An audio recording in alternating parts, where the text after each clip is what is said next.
Welcome back to our YouTube channel Indian students. तो economics video lecture number 5।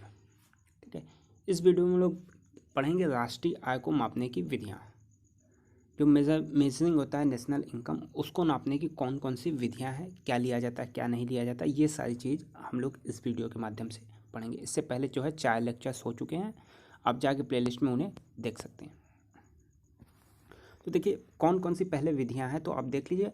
राष्ट्रीय आय जो है 3 विधियों से मापा जाता है। कौन कौन सी? उत्पादन विधि, आय विधि और व्यय विधि। ठीक है, कौन कौन सी? उत्पादन, आय, व्यय। तो याद हो गया होगा, पहली विधि उत्पादन, फिर आय, फिर व्यय विधि। ये 3 विधियां हैं। अब उत्पादन विधि क्या होती है? Production method. तो इसमें क्या होता है? उत्पादित वस्तुओं के साथ साथ सेवाओं, यानी उत्पादित वस्तुओं और सेवाओं का अंतिम मौद्रिक मूल्य ज्ञात कर लेते हैं। जो लास्ट में बन के तैयार होता है कोई उत्पाद, उसका मूल्य जो है हम लोग लेते हैं, ज्ञात कर लेते हैं। जैसे गेहूं से बना आटा, आटा से बना ब्रेड। तो हम लोग किसका जो है मूल्य ज्ञात करेंगे? ब्रेड का मूल्य, अंतिम मूल्य जो ब्रेड का होगा उसको हम लोग मेजर करेंगे। गेहूँ 8 रुपये किलो, आटा 10 रुपये किलो, और ब्रेड बनने के बाद मान लीजिए 15 रुपये पैकेट। तो हम लोग ये 15 लेंगे। ऐसा नहीं कि 8 + 10 + 15, ऐसा नहीं करेंगे। ठीक है, ये होता है उत्पादन विधि, यानी अंतिम जो वस्तु होती है उसका मूल्य हम लोग ज्ञात करते हैं। तो उत्पादित वस्तुओं एवं सेवाओं का अंतिम मौद्रिक जो मूल्य होता है वही हम लोग ज्ञात कर लेते हैं, और इसके योग का बाजार मूल्य पर आधारित सकल घरेलू उत्पाद यानी जीडीपी एमपी कहा जाता है। Mark price, GDP MP.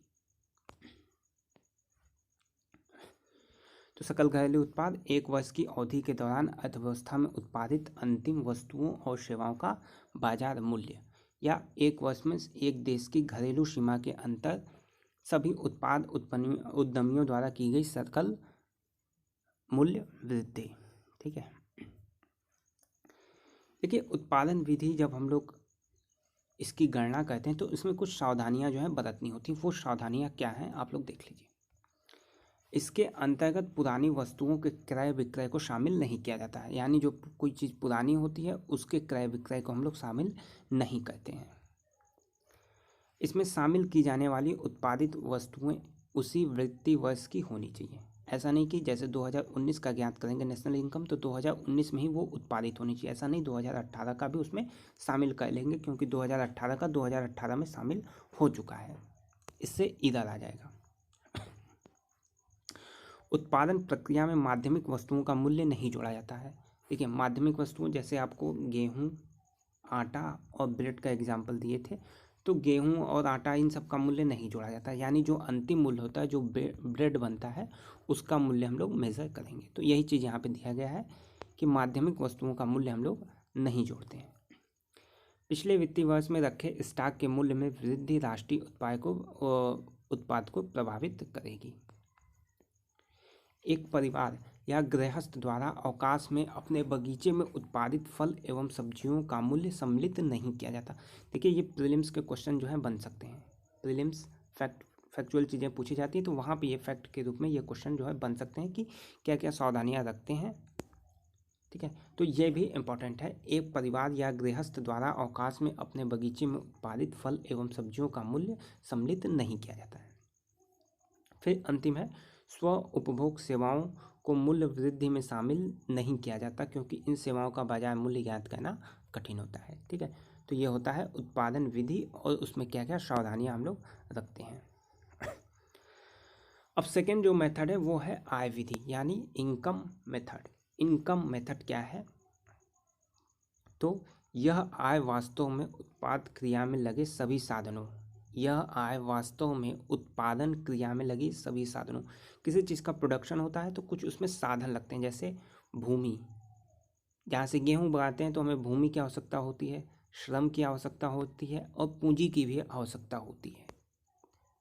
तो सभी साधनों, भूमि, श्रम, पूंजी तथा उद्यमी के संयुक्त प्रयोग का प्रतिफल होता है, जो इन्हें लगान, मजदूरी, ब्याज और लाभ, यानी भूमि का लगान, श्रम, मजदूरी, पूंजी पे ब्याज और उद्यमी का लाभ के रूप में वितरित हो जाती है। राष्ट्रीय आय का आकलन एक वित्तीय वर्ष में एक देश के सामान्य निवासियों द्वारा अर्जित कारक आय के कुल जोड़ के रूप, यानी कोई देश है उसमें जितने भी नागरिक हैं उन्होंने कितनी इनकम जो है प्राप्त की, कितनी आय जो है प्राप्त की, उसको हम लोग जोड़ लेते हैं, वही होती है आय विधि। ठीक है, वही होता है नेशनल इनकम। ठीक है, बहुत सीधा सीधा कॉन्सेप्ट है कि सामान्य निवासियों द्वारा अर्जित कारक आय के कुल जोड़ के रूप में व्यक्त किया जाता है।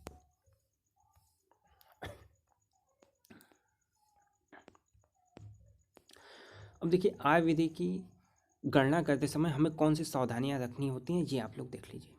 हस्तांतरित आय, जैसे जो वृद्धावस्था पेंशन मिलती है, जो बेरोजगारी भत्ता मिलता है, जो छात्रवृत्तियां मिलती हैं, उसे राष्ट्रीय आय में शामिल नहीं किया जा सकता। तो ये देखिए प्रीलिम्स का फैक्ट है। ठीक है, कि इनको जो है आप राष्ट्रीय आय में शामिल नहीं करेंगे। तो क्वेश्चन बन सकता है कि निम्न में से कौन सा राष्ट्रीय आय में शामिल है या कौन सा शामिल नहीं है। तो 3-4 ऑप्शन आपको दे देंगे, 1 या 2, 2 या 3, इस तरीके से। तो कौन कौन सा नहीं है, तो वृद्धावस्था पेंशन, बेरोजगारी भत्ता और छात्रवृत्तियां राष्ट्रीय आय में सम्मिलित नहीं है। फिर गैर कानूनी कार्यों जैसे चोरी, सट्टेबाजी, जुए इत्यादि से प्राप्त आय को नेशनल आय में शामिल नहीं किया जा सकता, राष्ट्रीय आय में शामिल नहीं किया जा सकता। अचानक प्राप्त आय, जैसे लॉटरी के द्वारा प्राप्त आय, पूंजीगत लाभ से प्राप्त आय को राष्ट्रीय आय में शामिल नहीं किया जा सकता। देखिए, सेवानिवृत्ति पेंशन सेवानिवृत्ति से पहले की कारक सेवाओं से संबंधित होता है, इसलिए इन्हें राष्ट्रीय आय में सम्मिलित किया जाता है। तो आपको कन्फ्यूजन हो सकता है, वृद्धावस्था पेंशन नहीं, बेरोजगारी भत्ता नहीं शामिल होता, छात्रवृत्ति नहीं शामिल होती, लेकिन जो सेवानिवृत्ति पेंशन यानी रिटायरमेंट के बाद जो पेंशन मिलती है उसे जो है शामिल किया जाता है नेशनल इनकम में।